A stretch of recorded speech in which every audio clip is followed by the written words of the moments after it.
Now, when you play e4, you really want to invest a lot of your time against black main responses. However, when somebody plays a second-rate opening like Alekhine, you really don't want to waste too much time. Rather, you need a practical weapon where there is no theory required. All you need is fixed layout and attacking patterns. Sounds very interesting, right? Welcome guys, as in today's lecture, we are going to witness one amazing tricky line against the Alekhine defense.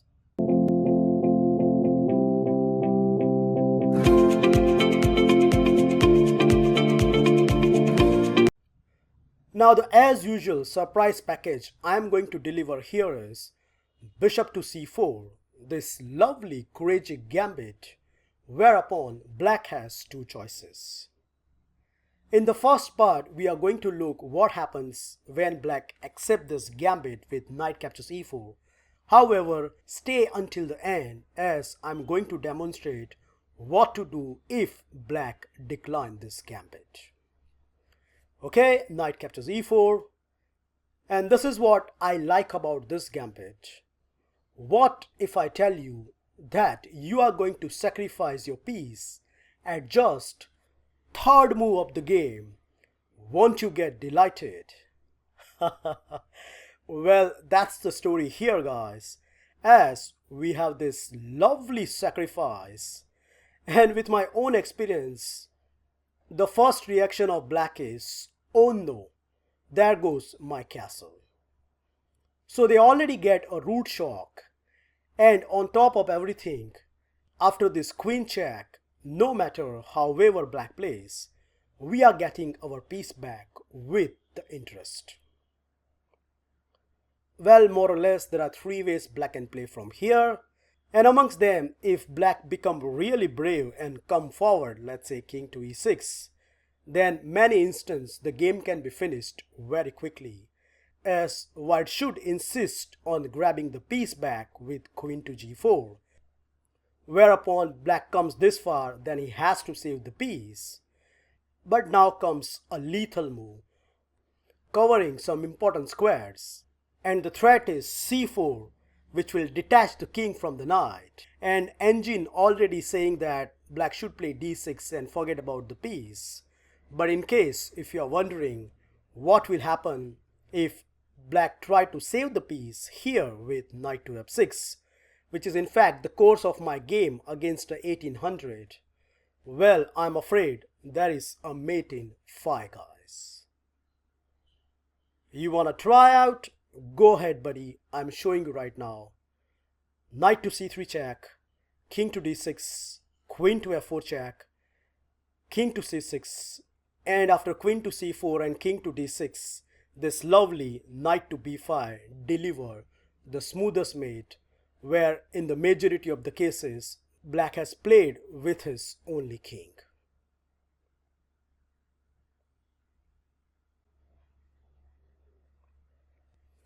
Now, if you look at the database here, the majority of the games continue with g6, which you are going to face more often.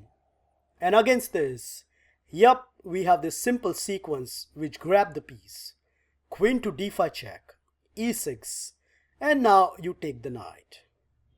So take a stop and find out what exactly happened. Well, in terms of material, yep, both the side is equal. But in terms of king safety, yes, black king has been somewhat misplaced and it will take some time to regroup the pieces, and that is where the fun part begins. As what white wants to do is, he knows where exactly this king is, so he is going to take out his queenside pieces, castle queenside, and become hell loose with h4 h5, which make this variation a unique and a fun way to play against the Alekhine. Let's see how we can achieve this. Bishop to g7. White plays d4, liberating the queenside bishop. Okay, black arranged the artificial castle, rook to f8, and white should continue with knight to f3 so that it can support our bishop to g5. After king to g8, just look at this, guys. White every pieces are coming out very quickly. Bishop to g5, attacking the queen. Queen to e8. Now you play knight to c3. And after knight to c6, what else? White achieved what he wanted to, namely castle on the queen side.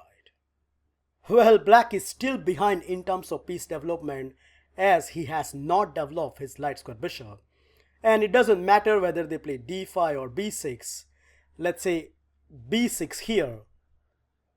Do you remember how we can attack this poor black king?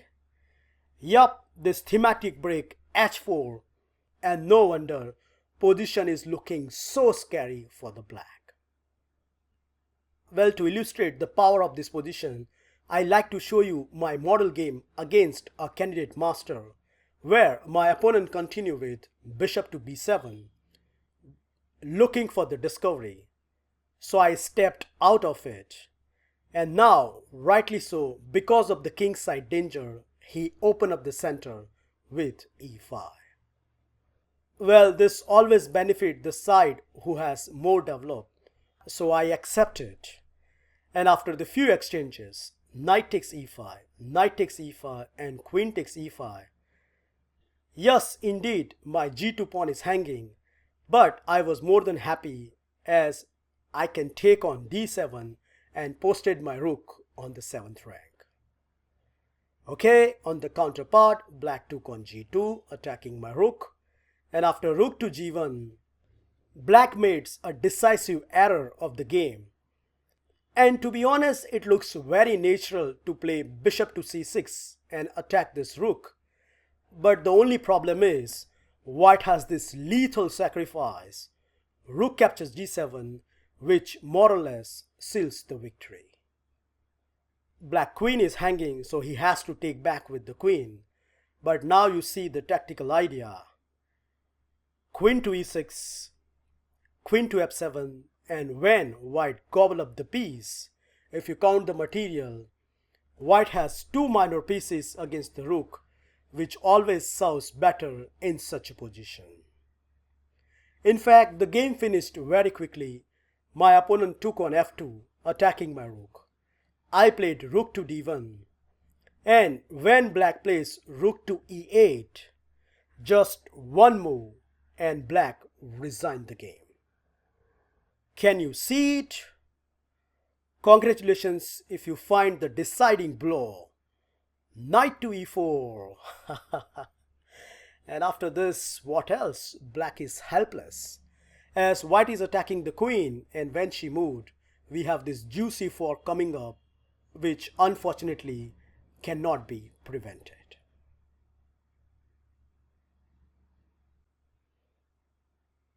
Last but not least, probably the most accurate response here is king to g8. However, it doesn't change our planning of campaign. We will still give this check, and after e6, we will gobble up the piece back. Okay, this time around, black can play some active moves. d5, queen to e2, and now c5, getting space at the center of the board. Well, now we are going to follow a game where Grandmaster finished his lower rank opponent in a style. White kickstart with knight to f3, and if allowed, then definitely d4 is on the card. So black prevent this by playing queen to f6. Whereupon white insists on his queenside development, starting with d3. After knight to c6, you cannot play bishop to g5 here, so of course knight to c3. And after bishop to d6, more or less same story. Bishop g5, queen f7, and what else? Yup, the castle on the queen side. You might think, well, the position looks quite okay for black, but see yourself as the game finished after few moves. Black plays bishop to d7, completing his piece development, but exactly here white strike in the center and the move you should remember is d4. After pawn takes d4, Grandmaster revealed his nasty idea, namely knight to b5, attacking the two spots. Well, in the game, black plays bishop to e7, which I think is a clear bad idea because after a few exchanges, bishop takes e7, queen takes e7, knight takes d4, black exchange more pieces, which in turn result pressure on this backward pawn, something which cost him the game. Okay, rook to e1 is coming up. So black thought that okay, let me play e5 and resolve this issue. But what has been missed out is, after knight to f3, e4, and now the killer blow, rook captures d5, where sadly enough, not only black is a clear pawn down, but look at the pathetic position of this rook. It will take ages to take him out. All in all, if you look at the engine evolution over here, it clearly favors the white.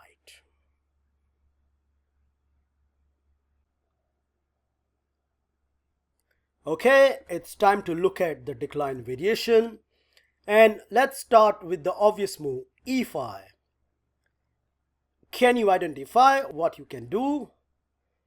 Well, of course, no surprises. d4, what else? This dangerous Uroso Gambit, which I have extensively covered in my Dirty Chess Tricks 14th and 15th episode.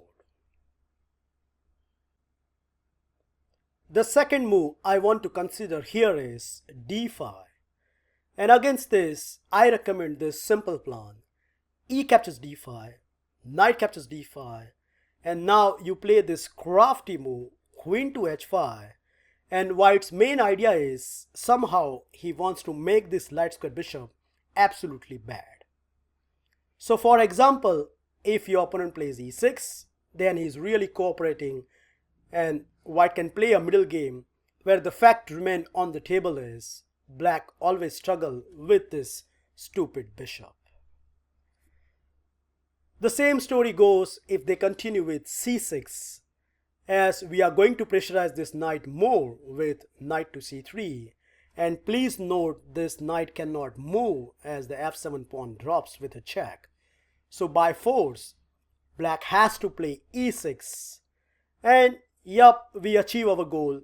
Now we play d4 and continue a normal middle game where white is always slightly better.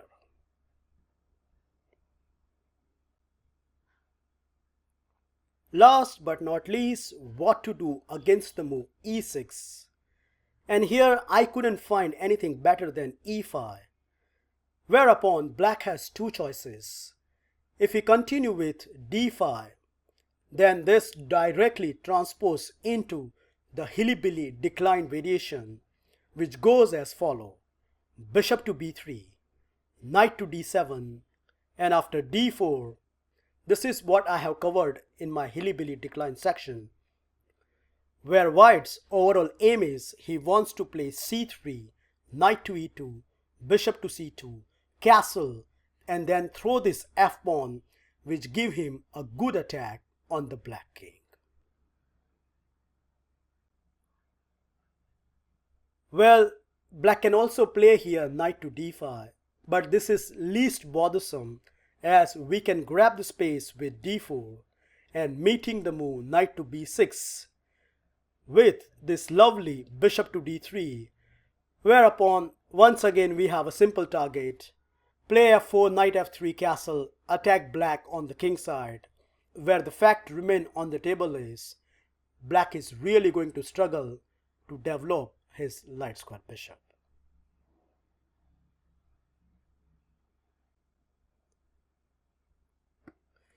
That's it guys, I hope you enjoy and learn this high profile tricky line against the Alekhine Defense.